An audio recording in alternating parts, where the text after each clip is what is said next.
Saya akan mempresentasikan makalah hasil kerja saya hari ini yang berjudul Etika. Pengertian etika, etimologi berasal dari bahasa Yunani yaitu ethos, yang berarti hati nurani ataupun perilaku yang pantas atau yang diharapkan. Secara sederhana, hal itu kemudian diartikan sebagai ajaran tentang perilaku yang didasarkan pada perbandingan mengenai apa yang dianggap baik dan apa yang dianggap buruk. Macam-macam etika. 1. Etika deskriptif. 2. Etika normatif. 3. Etika teleologi. 4. Etika deontologi. Pengertian moral. Moral berasal dari kata Latin mos yang berarti kebiasaan. Moral berasal dari bahasa Latin yaitu moralitas adalah istilah manusia menyebut ke manusia lain atau orang lainnya dalam tindakan yang mempunyai nilai positif. Jadi kesimpulannya, dari pembahasan di atas dapat disimpulkan beberapa hal sebagai berikut. Etika dalam perkembangan sangat mempengaruhi kehidupan manusia. Itu berarti etika membantu manusia untuk mengambil sikap bertindak secara tepat dalam jalani hidup ini. Etika dalam kehidupan ada beberapa macam, yaitu deskriptif, normatif, teologi, dan deontologi. Moral adalah nilai keabsolutan dalam kehidupan bermasyarakat secara utuh. Penilaian terhadap moral diukur dari kebudayaan masyarakat setempat. Komentar. Pembahasan makalah yang berjudul Etika diharapkan pembaca dapat mengetahui, memahami perilaku yang baik ataupun buruk dalam kehidupan. 2. Dapat mengaplikasikan perilaku baik tersebut sesuai ajaran Islam. Sekian dari presentasi saya. Assalamualaikum warahmatullahi wabarakatuh. Assalamualaikum warahmatullahi wabarakatuh. Saya akan mempresentasikan hasil kerja saya yang berjudul Standar Profesi Sanitarian. Kemenkes nomor 373 tahun 2007 tentang Standar Profesi Sanitarian.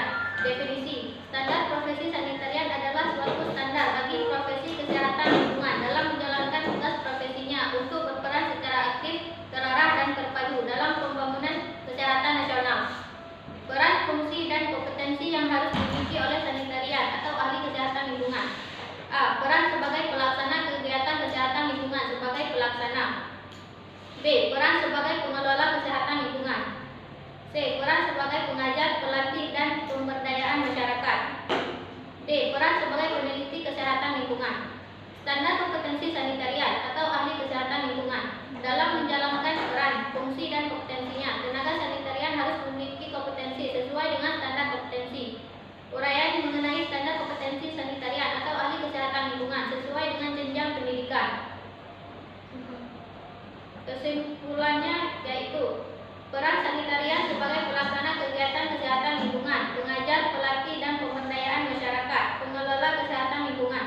Fungsi sanitarian menentukan komponen lingkungan yang mempengaruhi kesehatan manusia. Kompetensi sanitarian mampu mengidentifikasi komponen-komponen yang mempengaruhi kesehatan manusia. Komentar. Seorang sanitarian harus berhati-hati dalam menerapkan setiap penemuan teknik atau cara baru yang belum teruji kehandalannya dan hal-hal yang dapat menimbulkan kesehatan masyarakat. Seorang sanitarian memberi saran atau rekomendasi yang telah melalui suatu proses analis secara komprehensif. Seorang sanitarian dalam menjalankan profesinya harus memberikan pelayanannya sebaik-baiknya dengan menjunjung tinggi kesehatan dan keselamatan manusia serta kelestarian lingkungan. Sekian dan terima kasih. Assalamualaikum warahmatullahi wabarakatuh. Waalaikumsalam. Assalamualaikum warahmatullahi wabarakatuh. Saya akan mempresentasikan hasil kerja saya yang berjudul Etika Lingkungan. Dalam kehidupan manusia dibutuhkan nilai dan norma sebagai pedoman dan pegangan yang disebut dengan etika. Etika lingkungan merupakan norma-norma dan atau nilai moral yang menjadi pedoman atau pegangan dalam suatu lingkungan tertentu. Etika lingkungan perlu dipelajari agar masyarakat lebih kritis terhadap lingkungan. Etika lingkungan juga berbicara tentang relasi antara hidup manusia dan dengan alam sekitar. Dengan mempelajari dan menerapkan etika lingkungan, maka lingkungan sekitar kita akan berkembang menjadi lebih baik. Lingkungan merupakan segala sesuatu yang berada di sekitar manusia. Lingkungan tidak dapat terlepas dari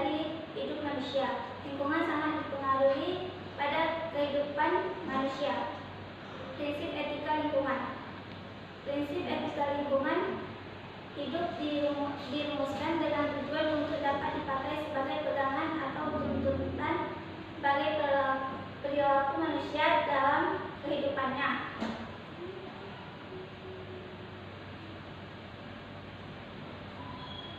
Hasil observasi lingkungan yaitu membuang sampah sembarangan, mencoret tembok atau tempat umum, sungai bersih atau kotor, menjaga kebersihan lingkungan. Kesimpulannya, masih sangat banyak manusia yang belum sadar dan peduli akan lingkungan, sehingga etika yang mereka pelajari belum diterapkan dalam kehidupan sehari-hari. Harusnya masyarakat lebih peduli lagi terhadap apa yang terjadi di lingkungan. Itu saja dari saya.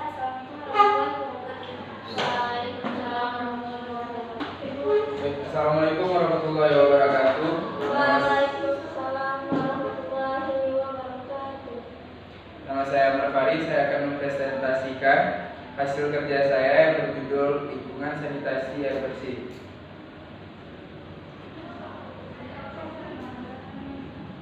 Sanitasi adalah upaya kesehatan dengan cara memelihara dan melindungi kebersihan lingkungan dari subjeknya, menyediakan air bersih, keperluan mencuci tangan, menyediakan tempat sampah agar tidak dibuang sembarangan. Sanitasi adalah usaha kesehatan masyarakat yang multi beratkan, ada pengawasan terhadap berbagai faktor lingkungan dan mempengaruhi derajat kesehatan manusia. Sanitasi dasar adalah sanitasi minum yang diperlukan untuk menyediakan lingkungan sehat.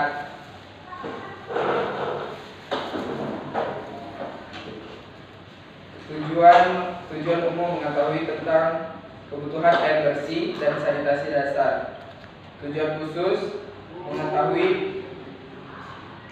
pengertian sanitasi, mengetahui hubungan sanitasi dan kesehatan, mengetahui penyakit dan yang disebabkan, mengetahui program sanitasi nasional, mengetahui sistem pengolahan limbah.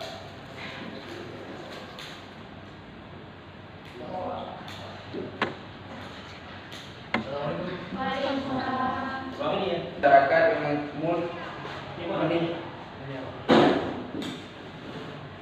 air bersih. Air merupakan zat yang paling penting dalam kehidupan